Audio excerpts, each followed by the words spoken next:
With this series of videos, I'm looking at re-enlivening samples. All of the samples that I'm using, which are here on track 3, they've all come from this drum loop library, which ships with Ableton, Chop and Swing. And, you know, it's not to everyone's sort of taste that will, you know, you just want to use the sample as it is. Now, we know that we can chop it up, we can reorder the slices, we can do lots of things with it. But we can also use things like this kind of gating technique, which is basically another aspect of sidechaining, but this time not with a compressor. So instead of using a compressor, we use a gate, but it's the same principle. Now the difference here is that that we don't want to hear the original program material. So we actually don't want to hear the instrument that is triggering the gate over here. And as you can see, down in this little section here, this is coming from channel 1, which is with the Impulse instrument, which is a drum instrument. Impulse is a really interesting drum plugin. Quite a lot of people don't really use it, but actually it's a really good one because it's got a little bit sort of better kind of transient response than just using the simpler. The simpler tends to be a little bit softer on the transient. So Impulse is really good, especially for kick drums, if you want them to have a really good transient shape to them. So what we have here is basically a kick drum, which is here, which you're not going to hear because we don't want to hear the channel, so it's muted out. And this kick drum, so if I start the kick drum, triggers the gate. And that's what we have here. If I turn that off, it's no longer triggering.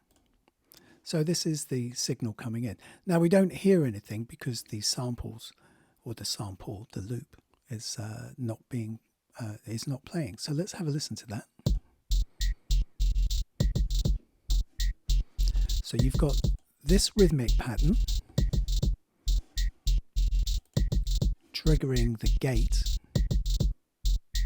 via the sidechain. Well, actually what I should probably say is you've got this MIDI pattern triggering this sample, and the audio from this sample is triggering the sidechain. So let me take turn the gate off so you can hear the original loop itself.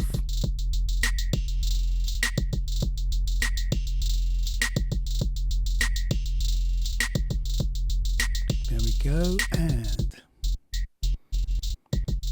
so the things that are within your control and the sorts of things that you actually need to explore are really about threshold.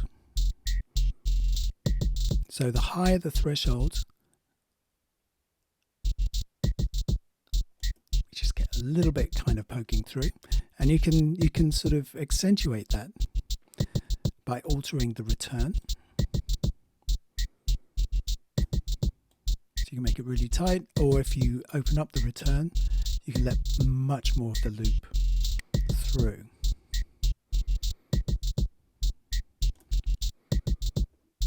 And again, you've got your sort of enveloping here in terms of releases. You can hear the effect of that. So if we want it quite tight, we can do that.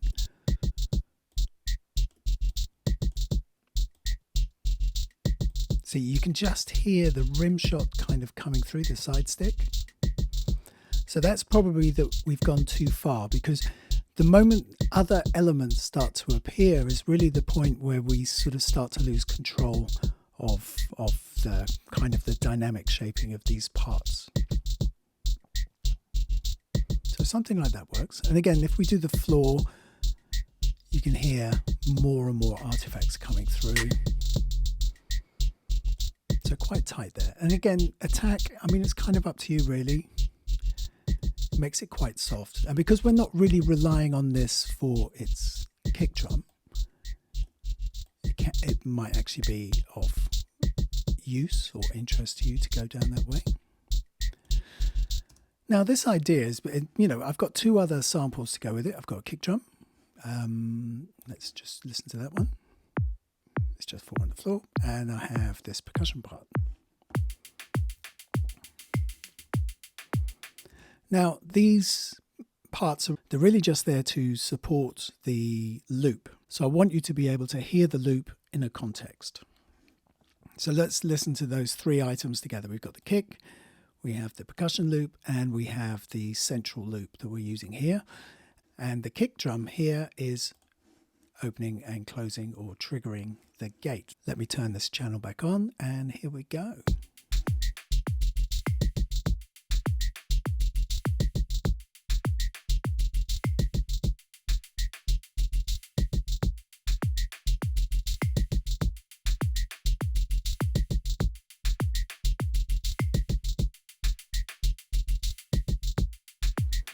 Okay, I'm just going to change the threshold and move that around so you get an idea of how this works. So you can hear, even just adjusting it by that small amount, that much more of the bass starts to come through. So we get a little bit more body. That's probably the most sustain that I kind of want from the bass. You can hear that the bass is really quite full now. And at this point, this is where I think we start to lose a little bit of control if we allow too much to come through the gate.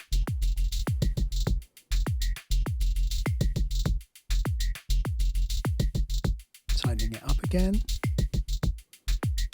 So again, this could be a performance type thing where you adjust the threshold and then tighten it back up.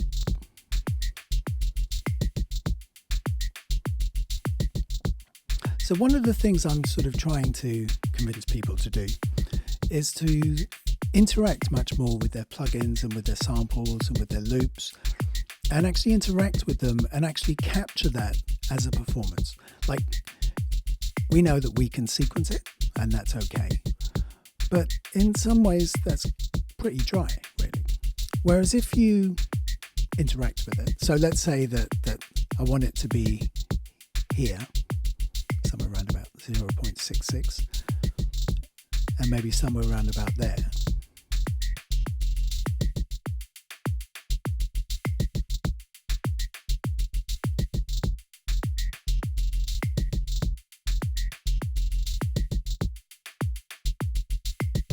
So that needs to be round about there, more 4 o'clock, isn't it? Here we go.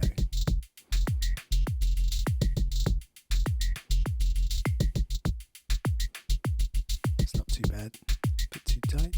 There we go. And actually just play around with it.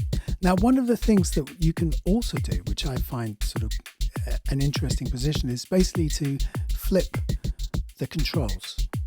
So essentially it shows you the inverse, the opposite.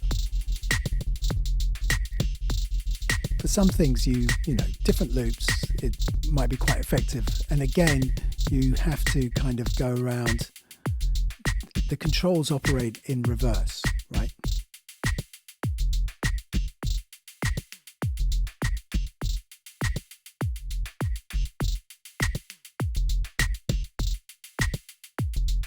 So what we're not hearing is everything that the kick drum triggers. So everything the kick drum triggers, the gate closes.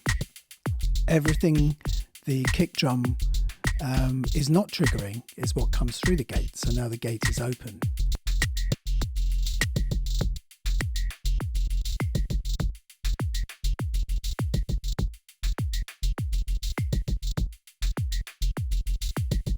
Okay, I hope you've enjoyed that, and see you next time. Bye for now.